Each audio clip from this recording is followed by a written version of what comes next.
Okay, some more mailbag from this section. Remember, these are questions that you have put on the channel, so we're going to try and answer them. From Obstintano CG. Right, thank you for this video. I have a Korg M1. Unfortunately, I am one of the users of this excellent keyboard that failed to load MUSE SYSEX from the computer. I had tried all the solutions on the internet, but nothing works. The keyboard sends all the information to the PC, but in the other direction it does not work, whatever software used. If someone found a solution, thanks in advance. There are a couple of Korg T1 videos that actually kind of discuss this quite well on the channel. So the first thing I would say to you is it sounds very much like you're not turning the memory protects off. So if you don't turn the memory protects off on the M1 or the T1, then it doesn't matter what SYSEX you throw to the machine itself, guess what? It's not going to be received. It just ignores it. If you go and look at the T1 video, and I've put a link against the specific question you've raised, and I will put a link against this video as well. At about 3 minutes in, I talk about how to set up the MIDI OX software. Now, I tend to use MIDI OX on a Windows machine for SYSEX transfers, and the reason I do that is because it's a damn sight easier than trying to do it on a Mac. Macs are brilliant for lots of things, but to be honest, the MIDI transference software is rubbish, unless you go and buy something basically. But the stuff that the program that comes with the Mac is utterly rubbish. So don't bother using it. If you're going to do this and you've got a PC, use your PC, use MIDI OX. It's free and you can set it up to do it. So that video at 3 minutes in will tell you how to set MIDI OX up for a T1 and an M1, and then in the video that you've actually raised a comment against, at about 46 seconds in, I run through switching the protects off. Okay, so it's in a slightly different place on the M1, but it's the same process. Okay, so have a look at that, and then that should make it work for you. Hopefully that's answered that one. Next one from Yam Delgado. This is a really interesting one actually.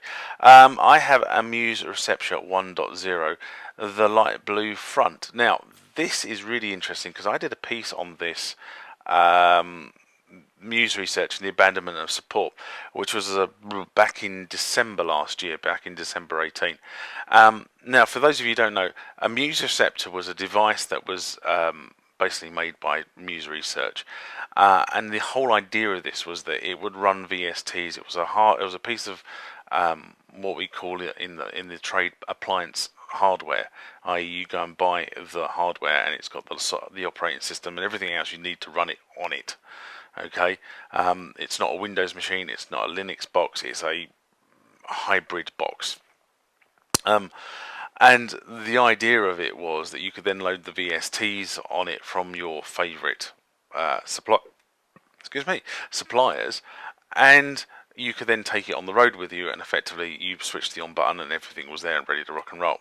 And it had a number of issues with it, but the whole concept was brilliant until MUSE Research went bust. Going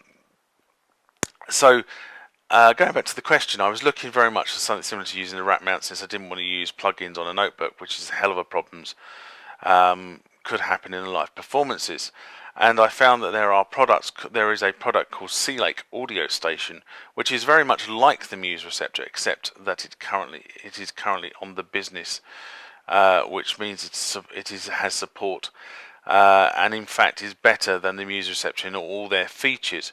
You can install any plugin you want that you could on Windows system.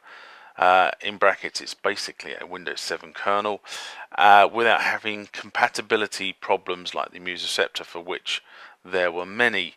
When I have the money, I will go and buy one so I can retire my MUSE Receptor, which I take very good care of, since the same lack of support you were talking about.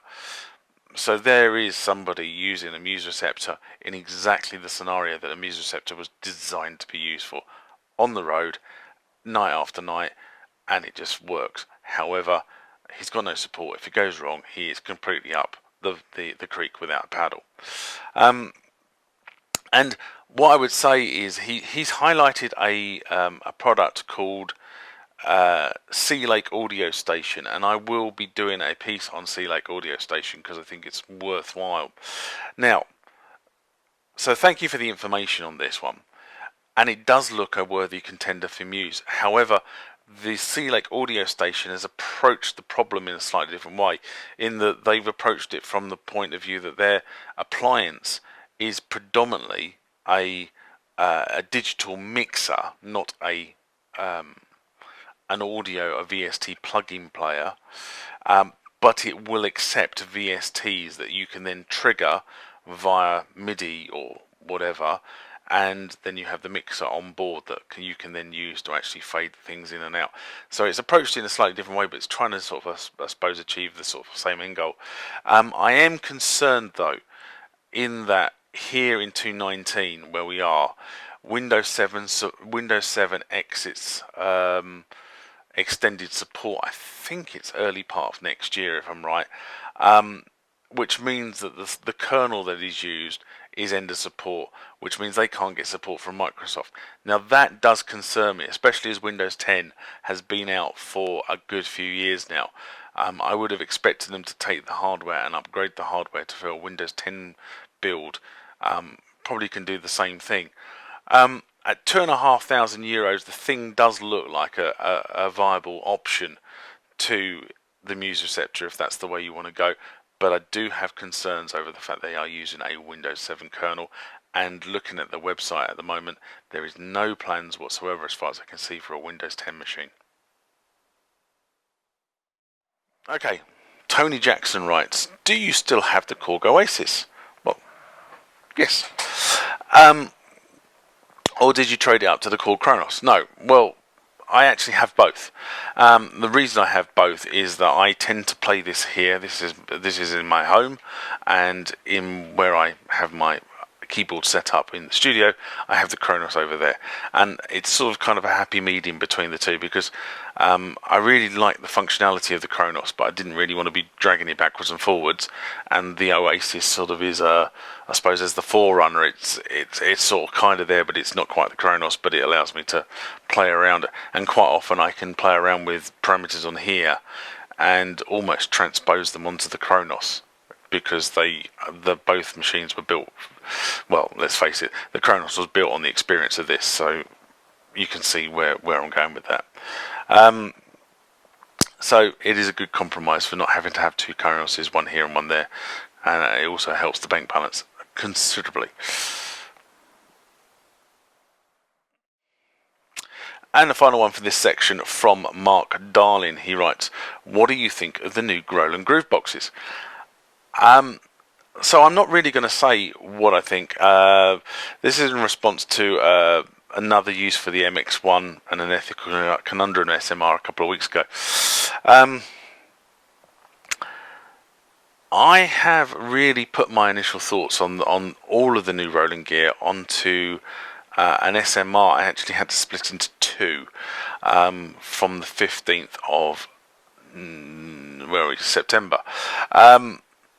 And the reason I had to do that was because I found that my thoughts, my ramblings, were more than one video. And in part 2 of that, you will see my thoughts of the new Grooveboxes, and where would I buy them or not. I'm not going to say it on here. You go and watch the video, you can see it there. If you get bored, just switch it off. But it was very interesting that Roland released all this equipment on the 5th of September as opposed to the 9th of September, which of course is 909 day. And I did find that very, very interesting, the fact that they chose to do it 4 days early. I don't know whether that was the marketing department just managed to cock it up, or whether that was an intentional thing, or whether they couldn't keep the YouTubers who they invited to the launch party from releasing their videos until the 9th. So we shall see. But yes, I have looked at the Grooveboxes. I haven't played with them yet. I just haven't had a chance to go over to the toy shop and have a go.